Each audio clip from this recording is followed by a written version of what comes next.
what I have learned over my career of helping people is just the fact that they don't know what they don't know. With the 150 or so decisions that's got to be made once the death has occurred, as I say, people don't call us to bury the dead. They call us to help them start their grief journey with their life or never, ever be the same again. Anything we can do to plan for that is nothing but good for everybody concerned. We plan for all kinds of life events. The most significant life event is the end of life, and we try to do it within 24 hours. People that just don't understand the importance of being able to sit, think through it in a non-emotional state.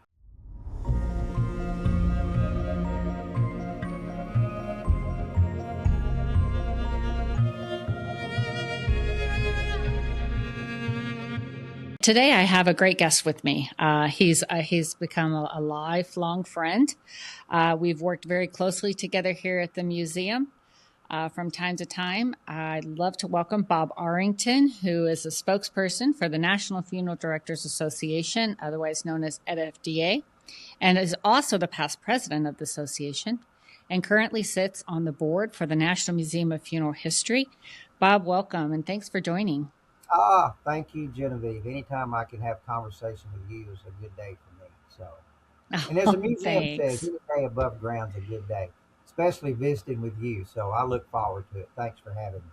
Oh, thank you for being willing. And I understand that you had listened to a couple of the past podcasts.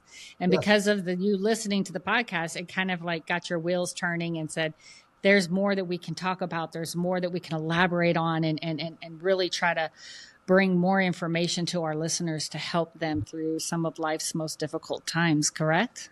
Right. Exactly right. Yeah. So one of the things that you're like an advocate for, right, is really helping people with these end-of-life decisions. Can you elaborate more on those end-of-life decisions that you help people through? Yeah, because what I have learned over my career, if that's the word, of helping people is just the fact that they don't know what they don't know. And with the 150 or so decisions that's got to be made once the death has occurred, to either plan for a funeral service or just plan for life going forward. As I say, people don't call us to bury the dead. Now, yes, that's what we do, but they call us to help them start their grief journey with their life or never, ever be the same again, whether it's a spouse, a parent, a sibling, a child, a coworker. So anything we can do to plan for that is nothing but good for everybody concerned. I mean, we plan for all kinds of life events, weddings or births or whatever for months and months and months. And then the most significant life event is the end of life, and we try to do it within 24 hours. So people that just don't understand the importance of being able to sit, think through it in a non-emotional state. So I've seen it both ways, and there's no question the folks that have pre-planned and thought through the process, and the death may not occur for 10 years, but the fact that they're planning for that inevitable act helps the family so much more than they ever could dream about.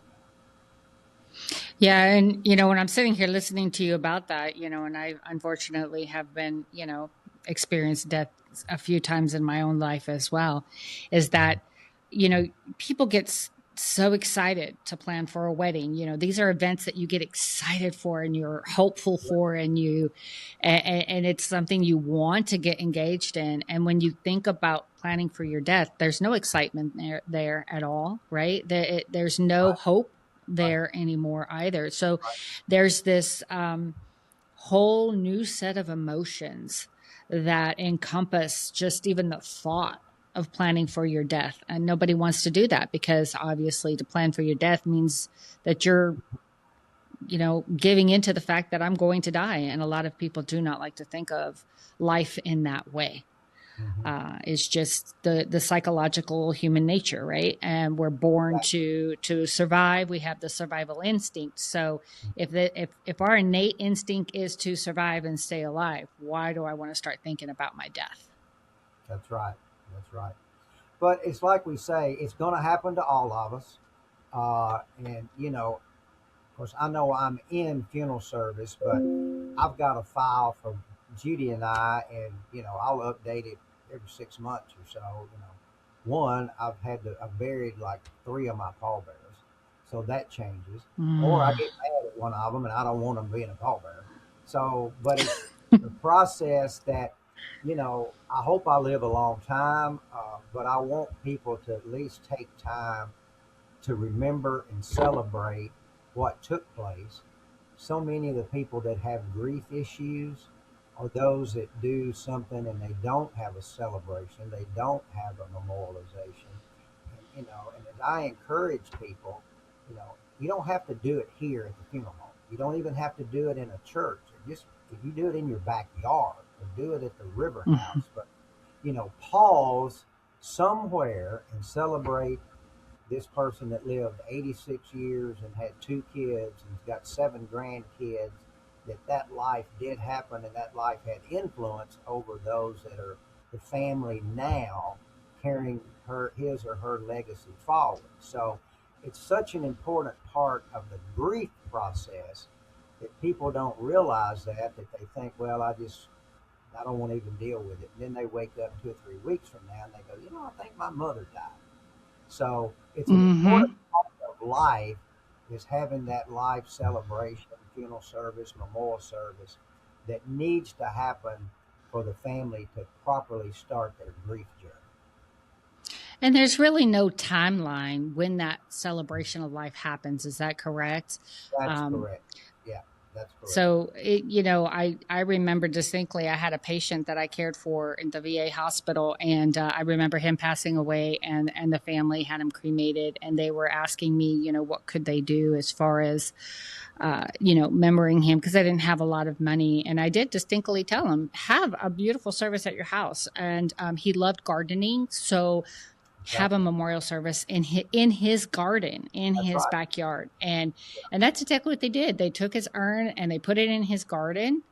Hmm. And they had a bunch of friends over. They just made like a nice little potlucks gathering and brought everyone together. And people just stood around, told stories, and they actually went into his garden and smelled his flowers and took some of his flowers.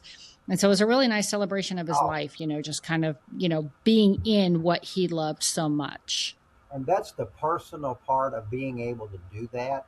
And I will say, cremation over the years has helped create celebration of life, focused, personalized services.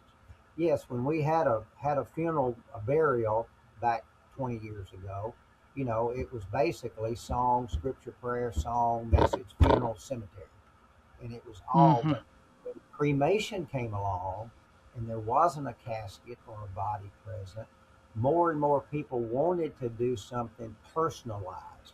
I want to talk about him. I want videos. I want people to remember the way and what he did in his garden or in his river house or where he played golf or went duck hunting. So cremation has expanded that, but now people that are having traditional funeral burials are getting into that personalization and celebration as well. So that is what it's all about. We'll sit with families in a pre-planning situation, and the husband or the father will say, just cremate me and throw me in a ditch. I don't need anything. If I'm really close to them, I say, John, newsflash, it's not about you. It's what they need. You know, we're going to honor, Exactly. but what they do is what they need, not what you want them to do that they may not need. So it's all about you and honoring you, but what is needed in the process is all about your wife and your two daughters. So that's what sometimes we get confused is, well, daddy didn't want us to do that. Well, okay, but what do you Hmm. need? So we Exactly. sometimes get confused and let the deceased control the emotions and the process of what the family needs to start that journey. Yeah, and I think that's important for people to also understand that yes, you want to honor the wishes of your Hmm. loved one, that they may have spoken to you on their deathbed or maybe put it in their will. But I think that they need to also come to the table with what will bring them comfort and allow them to move forward through this grief process, through this loss, and be able to start functioning a normal, healthy life again. In which that pre-planning process helps people to talk that out. Okay, Dad. Yeah, Say you that want 3 to times fast, Bob. say that and backwards. So you, Backwards, yeah. Dad, I understand you want to be cremated, but we want to have a funeral.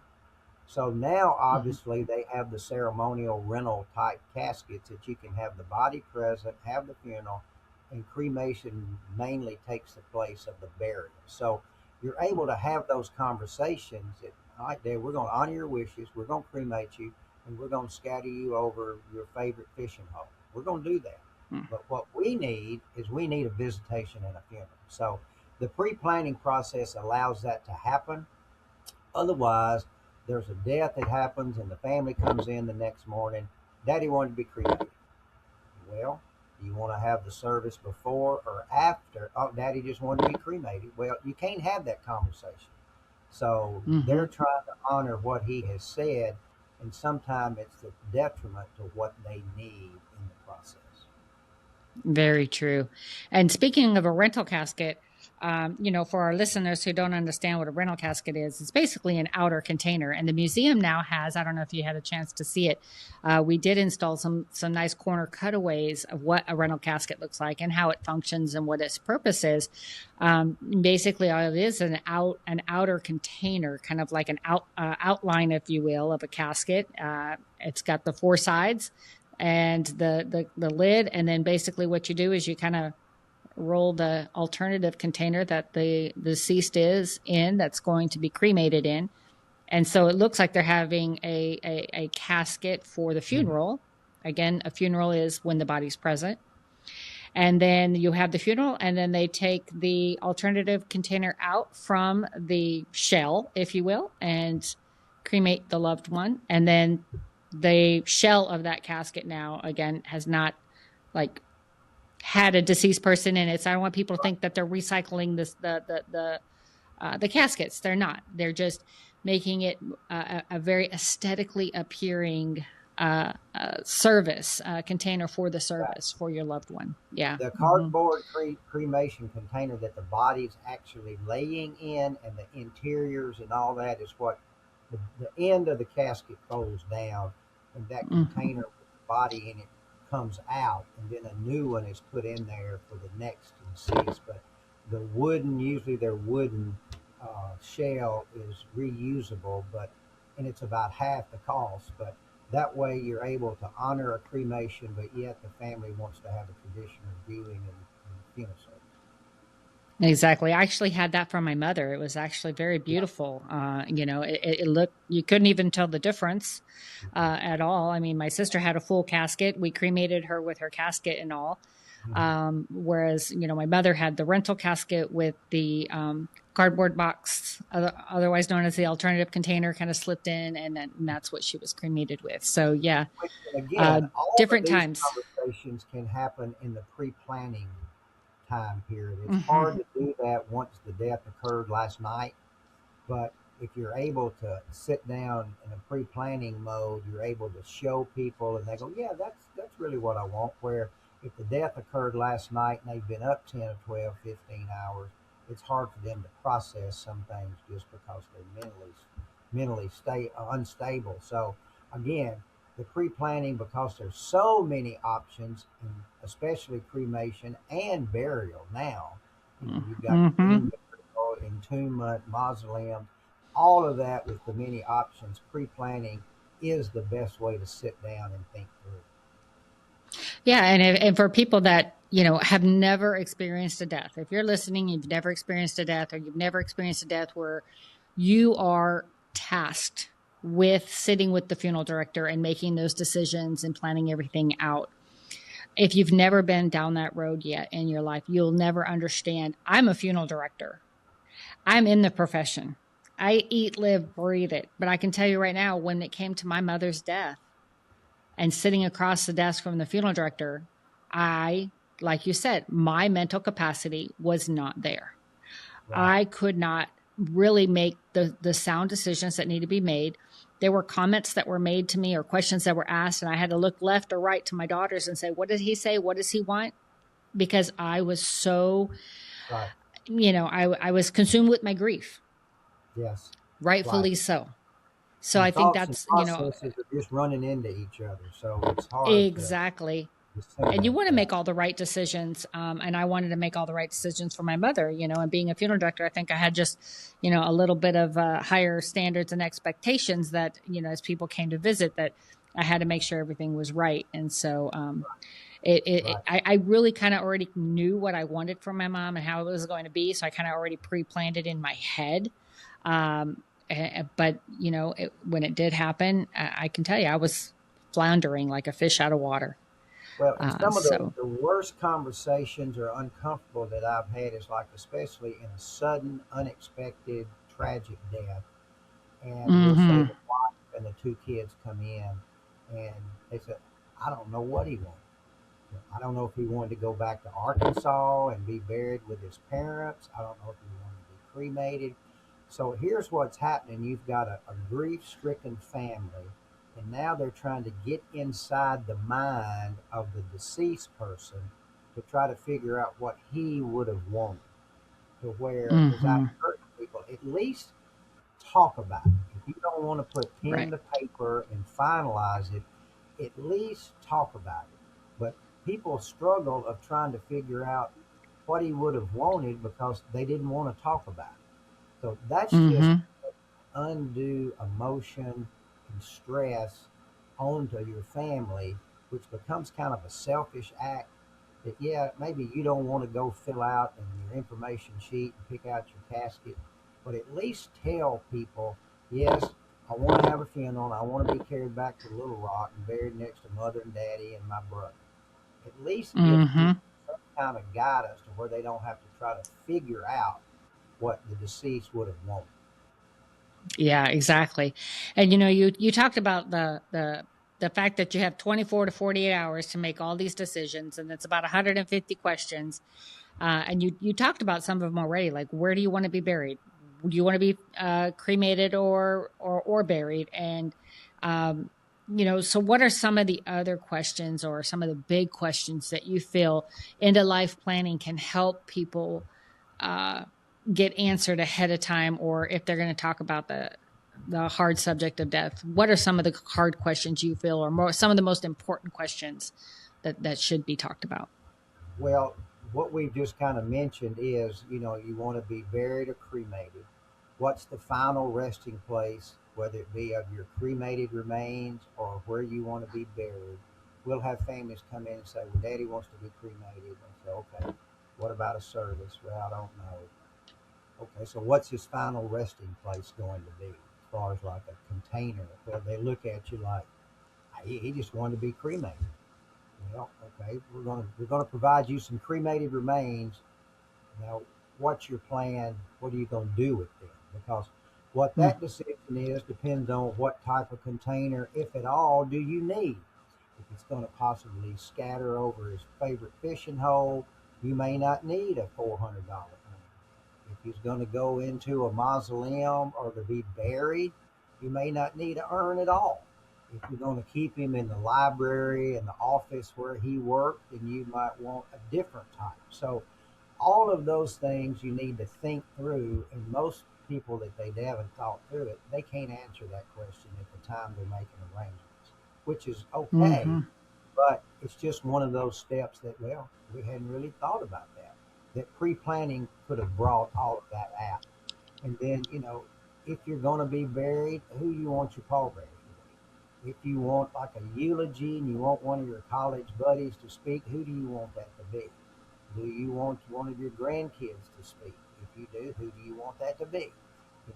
What kind of flowers do you want? So there's and what kind of casket, what kind of vault. There's just items that's got to be finalized that you don't think about until you start the process. Now, rememberingalife.com is on the website, but they have funeral planning conversation cards. There's 50 of them Hmm.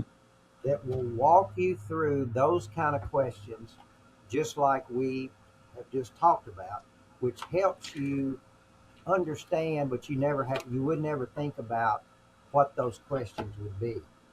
Like, do Pull you me a want, card, Bob. Yeah, pull here's, me out a card and ask me the question. Let me all see right, what I'm going to be faced with. how do you want people to feel when they leave your funeral or memorial service? And do you want any Oh, particular food or beverage served to the guest? wow. Okay. Well, Yeah, definitely. If I could answer that question, I would want them to feel enlightened, happy. I want them to leave with great memories. yeah. And as far as food, Mexican food. There you go. See, now that's personalization about Genevieve. And have you discussed your Hmm. wishes with family and friends? That's probably one of the most. It's like those unexpected deaths that that lady and her husband had never even talked about it. So it's just, Hmm. I encourage people, if you don't want to come pre-plan your funeral, at least talk about what you want with somebody. And It's interesting. Like you said, have I talked about it with my family? When I was in the military, they make you do a will. They make you literally have to go through this. I want to call it like a round robin, right? You got all these stations you got to go to. You got to get your health. You got to go to legal and get your finances in order. You got to go to get your will done and everything. And they make you get all this stuff done because you never know when you're going to get called up to go to war. And then like every 6 months to a year, you have to go through and you have to update all of that. So yeah, you asked me the question if I discussed this stuff with my family. My answer is yes. But do you yes, know when I last discussed it? It was about 25 years ago. I was going to say probably then. Yeah, Yeah, probably. exactly. So it's a lot has Now, changed. and now you may have a different wish. What you were going to do True. 25 years ago, you may or may not going to do the exact same thing. More than likely, you've changed your thoughts on some of it. But Hmm. you know, to the point of the military, not ever knowing when you're going to get called up. In all honesty, we don't know when we're going to get called up. So, Very true. planning, thinking about that is so important. Not necessarily as much for you, me, the person, it is for my wife, kids, brother, that's got to have it laid in their lap when something happens. So, not having those conversations, as we call it, is having the talk of a lifetime. Not having those conversations becomes pretty selfish. That you'll say, somebody else will take care of that. Well, you shouldn't leave that in somebody else's lap. Another thing that I've heard some people say is, "Oh, I don't want to plan because if I plan, that means I'm going to die." Well, you're going to die, whether you plan it or not. Yeah. So, Right, but I think some people when they if they if they yeah, put it in the universe, then it's going to happen sooner rather than later, right? if I So I write it think that down, that's yeah, if I write it down and you put it in a file and stick it in your pre-arrangement filing cabinet, then my number is going to be called. Yeah, I agree. I've heard exactly. that too. Yeah. I don't want to talk Right. about it because So right. So how can we help dispel those beliefs or that thinking to try and well, get people to overcome that? well, usually we've had some of those conversations that the wife wants to do it because she's more than likely going to end up doing it, and the husband just says, "I'm not going. I'm not going to do it." So she comes and just does it because Mm, I'm going to end up having to do it anyway. So I'm gonna come fill out the paperwork. I'm gonna pick out the casket. I'm gonna pick out the vault. I'm gonna go ahead and put down what I would be doing if something happened to him last night. So she says, "Okay, I'm getting it done, and if he don't want to come, I'm gonna do it because I'm gonna have to do it anyway." So a lot of that's times it gets done without him wanting to do it anyway. mm. So just go ahead and do it Just go ahead and do it. regardless. She Yeah. knows that if something happened to him, she's going to have to do it, and she'd much rather it be in the filing cabinet than her having to sit down the next morning and do it then, just because he was selfish and wouldn't do it with her. Some people you're not going to change, that they're just not going to do it, but one spouse or the other, or we've even had children, especially if one parent had died and they went through that, and they want mom or dad, whichever one is surviving, to come do it, and they don't, then one of the children are just going to do it. So we're going to get it Mm. done to where we don't have to do it again in 3 years or whatever. So Some people just takes the initiative and says, okay, I've asked them 3 times. If they're not coming, and they're going to leave it up to me. So if it's left up to me, I'm going to do it now. That's what, yeah, that's some interesting information to just go ahead and do it. Let's talk about somebody who doesn't have anybody to do it. Well, and we had one of a service like that about 3 or 4 months ago, and you can pick an agent. Obviously, it's somewhat like a power of attorney, but as we know, a power of attorney ceases at death unless you give them the authority and right of disposition. Then they can do that if they're not in the order of right of disposition authority. So again, it takes some pre-planning. You've got to know, okay, if something happens to me, I don't have anybody. I don't have a sibling. I don't have anybody. So you've got to pre-plan to give somebody that authority.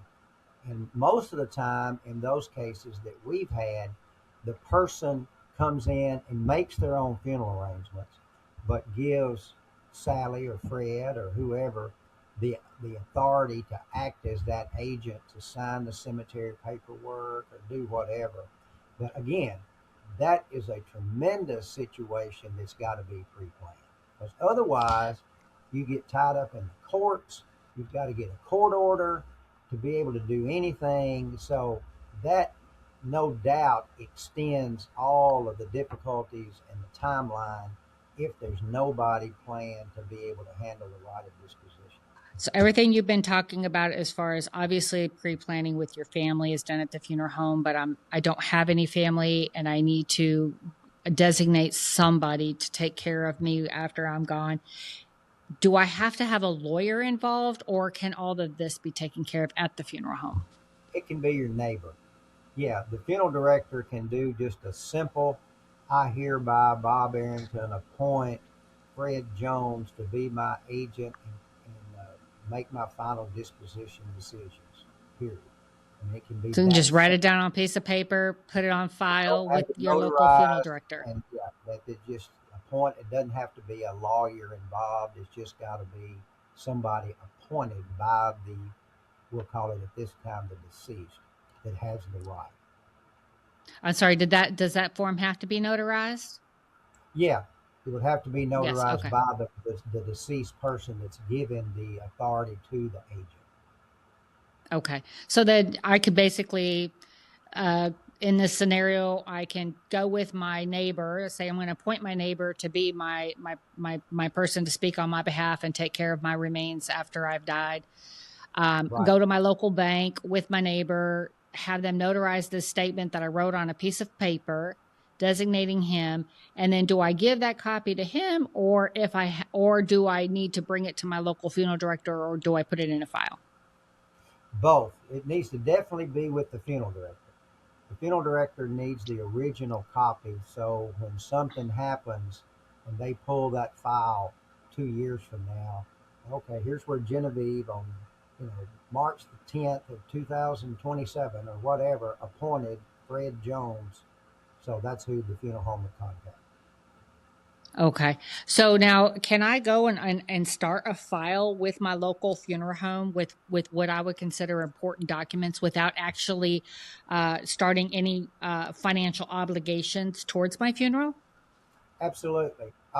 We have a lot of what we call unfunded prearrangements that people come in and give us the vital statistics that we need for the death certificate and social security forms for the papers we have to deal with. It's basically its name, social security number, mother and father's name, all those vital statistics that's put in a file. Some people, they'll go ahead and pick out a casket and a vault and they'll put down who they want to speak, what music they want. They'll do the whole thing.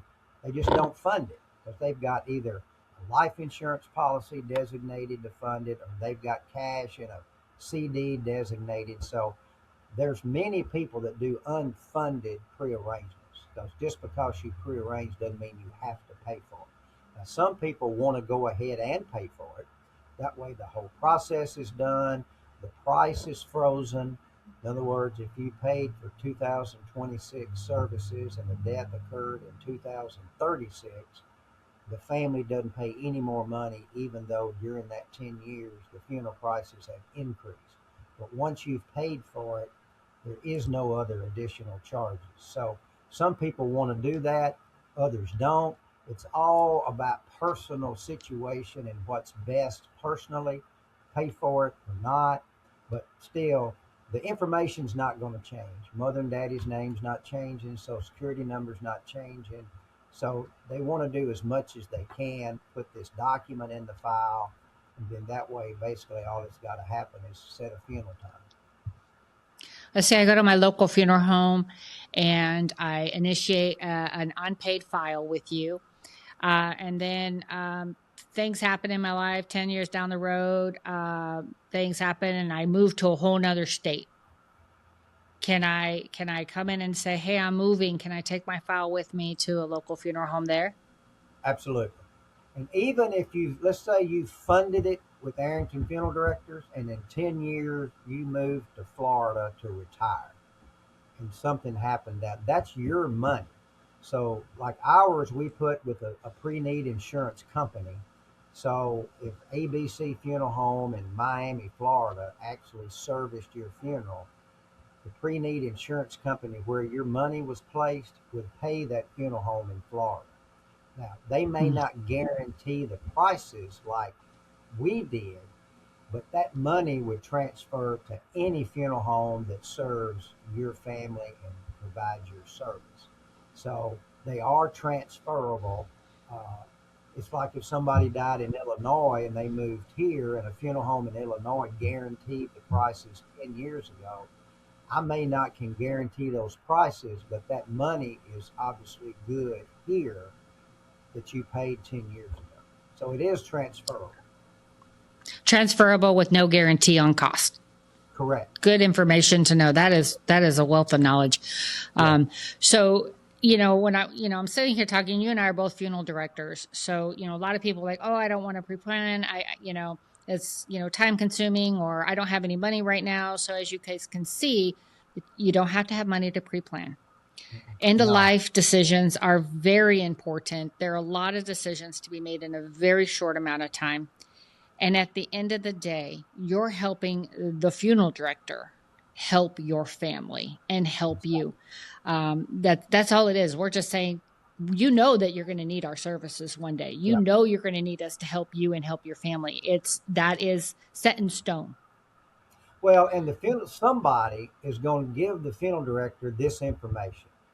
It's either going to Mm-hmm. be before the death or after. The information is Exactly. not going to change. The need is there.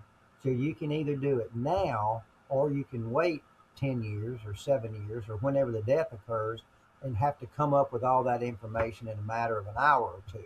So the information Exactly. is going to be needed at some point, and you can either do it ahead of time or wait till you have to do it. So Exactly. you talked about the cards. Those cards are really good conversational starters to try to help start getting your mind thinking about the things that you want.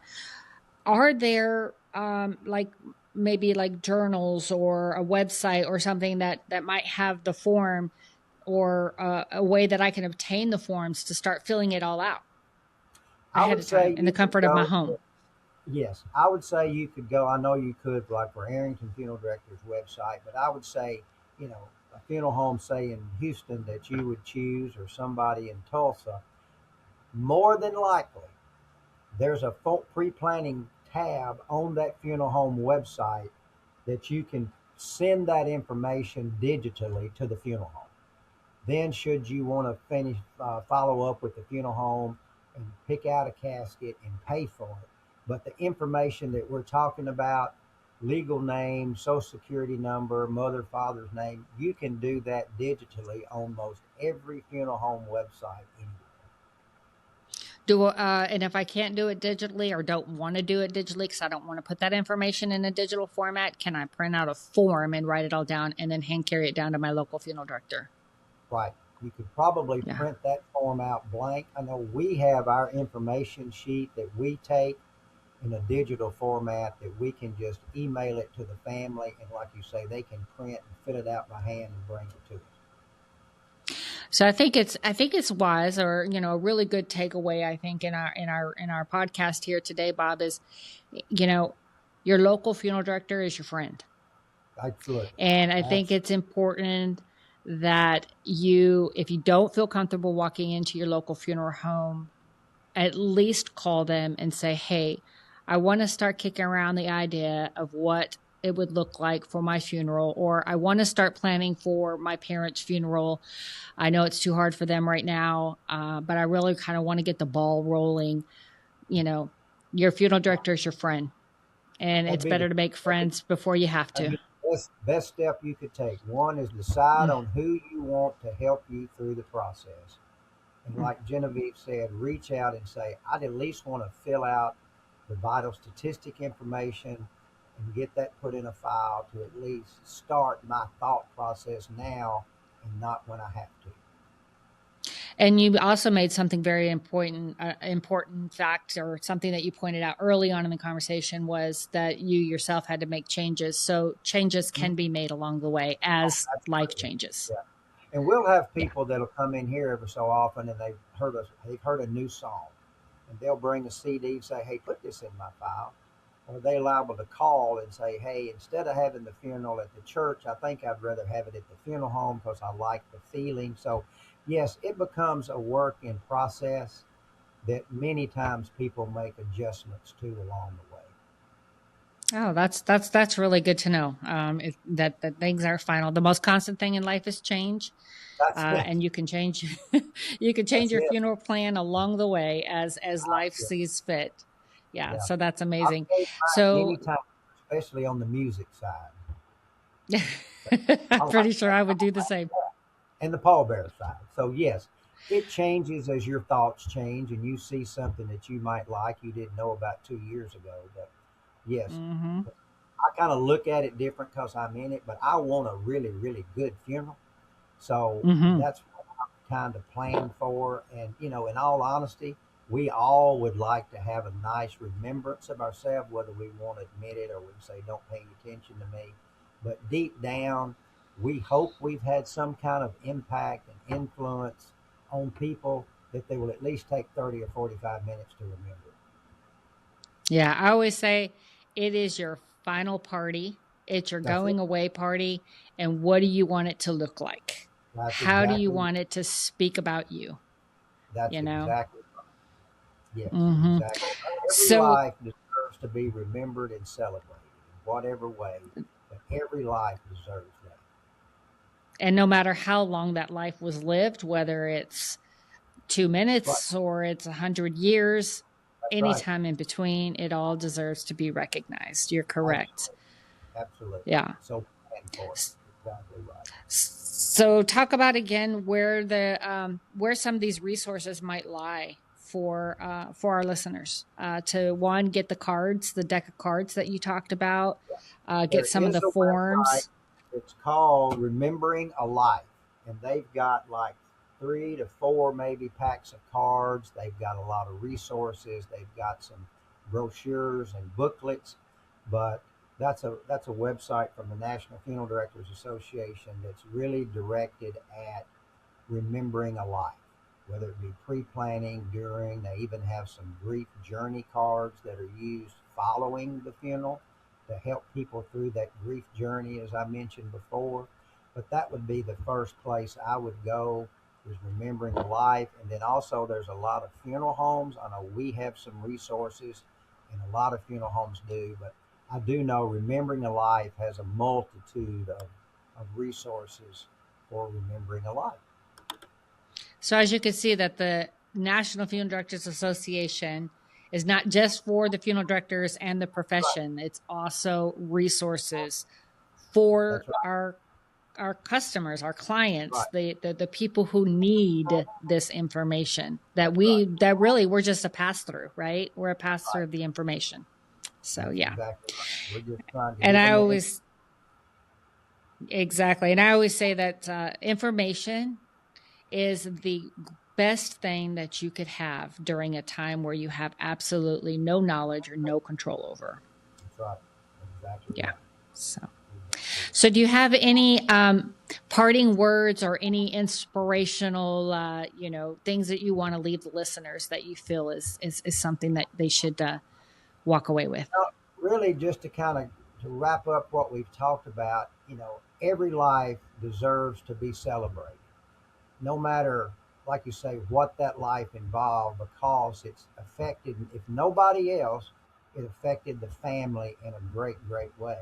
And their life will never be the same again with that empty chair, as we call it. But take the time, you need it. You may not know you need it, but you need to pause and celebrate that life that was an influence to you for ever how many years it was. So that's the best advice I can give you, is pause and celebrate the life and take the time to plan for that. Not just let it happen. Plan for it because of the life that was lived. Very well said, Bob. I couldn't have said it any better, but you're very right. And I, when you were talking just now, and you were talking about how important it is to take that moment and pause, I Mm-hmm. immediately went back to my mom's funeral, and I was enjoying the memories of her funeral. That I did take that pause, Mm-hmm. and that pause now has left me great memories. Yeah. And memories are forever. You'll always remember Mm-hmm. that. And like I say, a lot of people that don't go through that, within a couple of weeks, they start having grief issues because they didn't pause. And so Yes. it's needed more than you can ever say. And it's a part of the grief process that you need to pause and do I think it's just about as needed as learning how to walk before you run. that. Exactly. Exactly. Mm-hmm. Yeah, Yeah. It's healthy to do that for the grief process. exactly. Well, Because Bob, I could talk to you for. I say it takes some time, some talk, and some tears to get Mm, over and get through that grief journey. So, but you've got to let that process happen. You can't try to say, well, I'm not going there. I'm not going to do that. Yeah, you're going to go there. Now, it's a matter, do you mm-hmm. go there in a comfortable, healthy way, or do you try to just act like those 86 years of your mother or father didn't exist? So you're going to go through that, and you need to do it in a healthy way. Very true, and pre-planning helps that process. Absolutely. Yes. Absolutely. Absolutely. Well, Bob, I could talk to you for hours about this. There's so Oh, much to be me too. learned and said. And I Me too. hope that the listeners, if you guys have any questions about some of the things that Bob and I talked about here on the podcast, feel free to reach out to Hmm. the museum at contact@nmfh.org or reach out to Bob. Bob, please tell them how they can reach out to you if they have questions directly for you. You can go to arringtonfuneraldirectors.com, or my personal email is bob@arringtonfuneral.com. So feel free to reach out. And if you reach out to the museum and it's a question for me, Genevieve will send it over to me. But feel free at any time to reach out to either one of us.